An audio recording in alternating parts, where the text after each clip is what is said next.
Good morning guys. Kakadrop ko lang ng kids sa school ngayon at meron tayong natanggap na letter dito na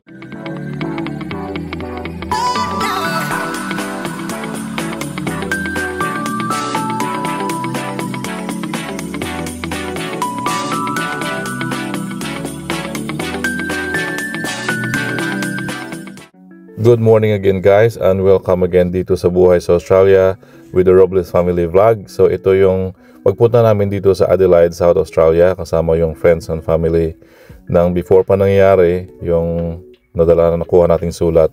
So ito yung beachfront ng Glenelg Beach sa likod namin, pero dahil nagutom pupunta kami doon muna sa makainan at meron daw Filipino restaurant daw dito na maliit na restaurant na parang chicken na ala Chicken Jollibee daw. So let's go and tingnan natin.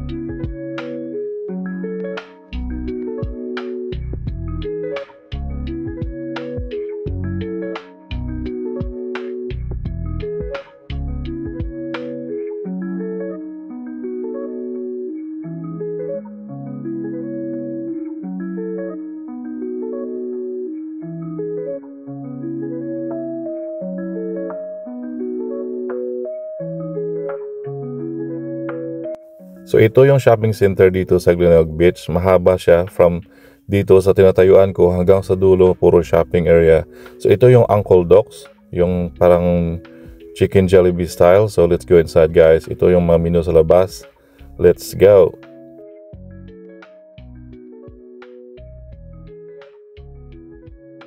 So dito na kami sa loob guys at kain na kami dito saglit at pasensya na hindi ko makalagay dito ng mga video or pictures kasi nawala ko yung mga files ng dito na part. So ito pala yung view dito sa Glenelg, South Australia Beach. So pakita ko maya yung mga magandang view dito at hindi kami nakatagal kasi magta-travel pa kami ng malayo papunta sa isang beach na naman. So enjoy muna dito tayo guys.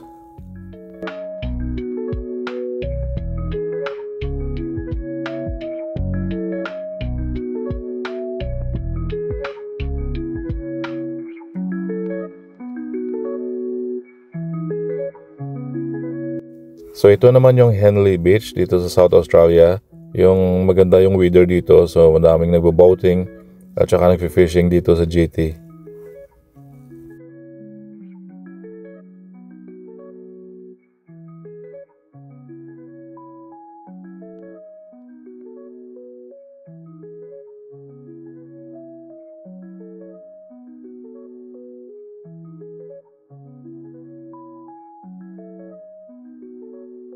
Dahil maganda yung weather, so in-enjoy na namin yung sunset at naglakad-lakad kami dito sa labas. So medyo mahangin pero maganda pa rin yung weather.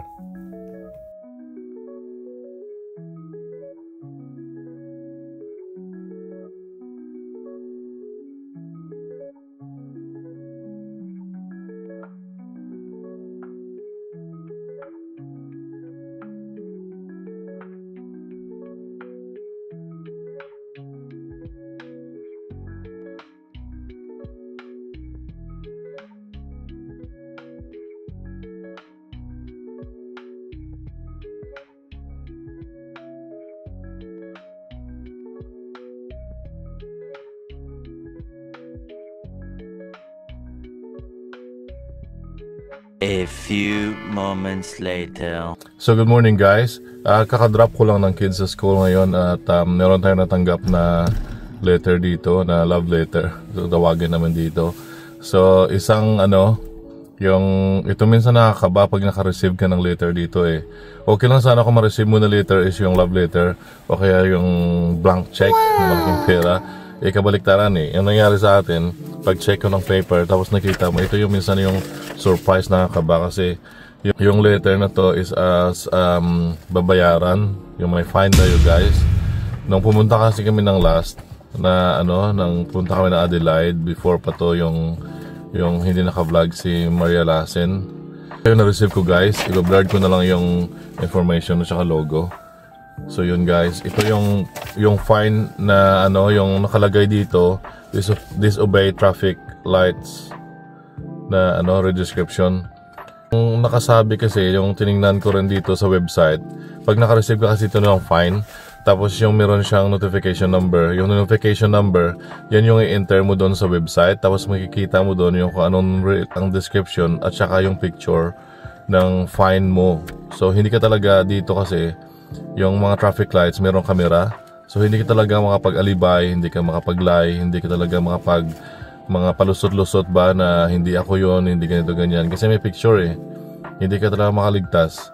Tulad nito, yung pag-enter ko ng notification number, nakita ko yung mention ko doon at saka yung picture. So, yung dala namin itong car, yung family car, doon kasi hindi talaga ako local na tao doon eh. Kasi kung local ka talaga tulad dito sa amin, kahit mag-drive pa ko or kahit saan, alam mo yung saan nakalagay yung camera, saan yung mga traffic lights, saan yung dapat ingatan. So, doon kasi hindi ka local. So, minsan, mata mo ba hindi na busy sa mga camera? Yung busy ka sa traffic or busy ka sa mga sakyan o kung aware ka sa paligid mo ba kung baka ano mangyari o kung may masagasaan ka. Kasi pag sa city ka talaga traffic tapos patingin-tingin ka left right kasi minsan nag-head check ka baka lilipat ka ng linya andyan na sa tabi mo. So yan, especially doon sa Melbourne, grabe talaga yung mga traffic at yung mga overtake ka ng mga sakyan, yung mga bilisan. So nung time na yon, yung doon ko nakadaan sa parang crossing sa pero hindi siya sa main highway. Kaya minsan hindi mo malaman talaga na may camera doon o may fine doon kasi andun ka sa may yung maliit na area ba, yung hindi main road. Tapos nagulat na lang ko yung tulad sa camera nakita ko sa screen. Yung nakita ko doon yung yung picture ng sakyan na nakaapak na yung car ko sa red naka-red na yung traffic lights. Tapos nakuha nila yung before ka umapak at saka yung sa middle ka ng road at saka yung naka-across ka. So wala ka talagang ligtas na hindi ka makapag-alibay o kung ano sabihin mo doon na yellow pa lang o ganito ganyan. Kasi andun yung evidence eh. Very clear na yung na yellow na red na pala andun ka na sa gitna. So yun guys, ito yung mga traffic lights dito sa Australia. Minsan meron din silang undercover na nagtatrack ng mga speeding fine. Yung mga sasakyan na yun, andyan sila minsan sa gilid ng kalsada na tulad ng mga traffic area or hindi man mga traffic area, yung parang mga maliit talaga ng mga town or sa mga gilid lang. Nakapark yan sila. Tapos ma-identify mo sila minsan, kaya minsan alam mo na yung kung undercover car yan sila o hindi. Kasi yung windshield nila, meron yan malalaking mga lens doon, parang mga boxes na may mga lens sa likod at sa harap kasi yun doon yung na-scan mo yung nasa-scan nila yung plate number mo at saka yung picture ng sakyan mo kung paano ka na-fine. Tapos yung parang may electronic na nakikita yung naka-point at saka yung speeding fine mo na speeding talaga na hindi yung ginagawa-gawa lang. So nangyari kasi yan sa amin dati more than 5 years ago na siguro. Nung time na yun hindi ko pa rin alam yung mga system so hindi ko nagreklamo. Pumunta kami ng nag-snow trip kami. Yung snow trip na yun, yung area na yun is uphill at saka downhill. So, yung apangit lang nun kasi yung pa-downhill kami, yung sasakyan andun sa gilid ng downhill na part. So, kahit naka-cruise control yung sasakyan mo, ang hirap talaga kontrolin yung sasakyan kasi yung kahit gaano pa yung cruise control, yung may maintain mo talaga yung brake mo. So kahit i-brake mo talaga siya pa downhill, ang hirap talaga eh. Hirap talaga i-maintain yung speed talaga na gusto ng area na yon. Tulad ng area na yon is 100 kilometers only maximum. So dapat hindi ka na dun susobra sa 100 kilometers.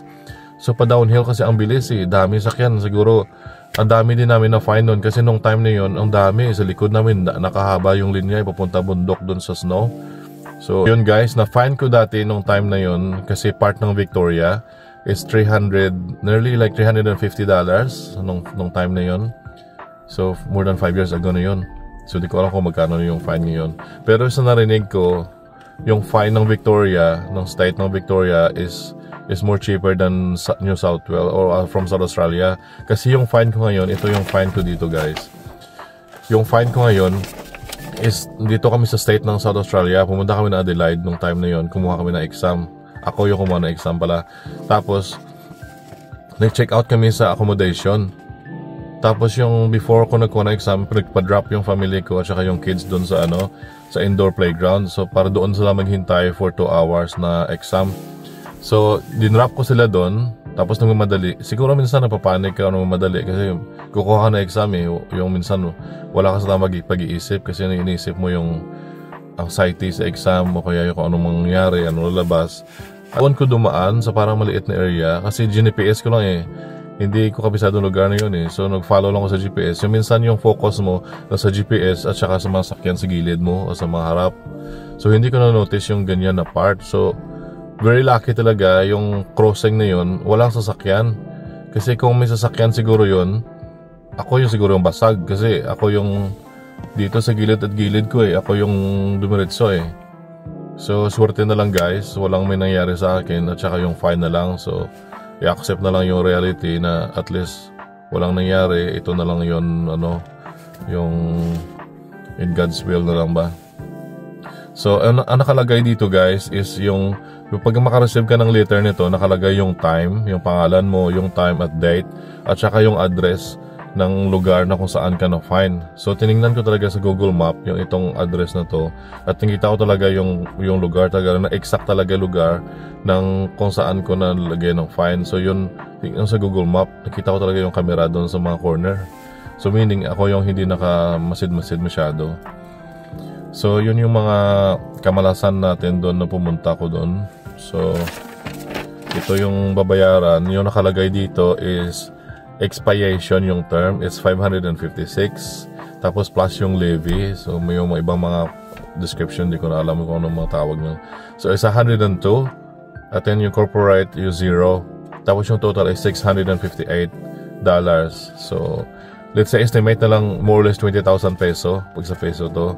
Pag makareceive ka ng date of issue nito at saka yung letter na to, tapos make sure mo na bayaran mo sa before due date. Kasi pag hindi mo bayaran before due date, mag-extend yung bayaran mo ba, yung magbabayad ka ng extra. So parang may na-fine ka na tapos another extra fine kasi yung yung nalampasan mo yung due date.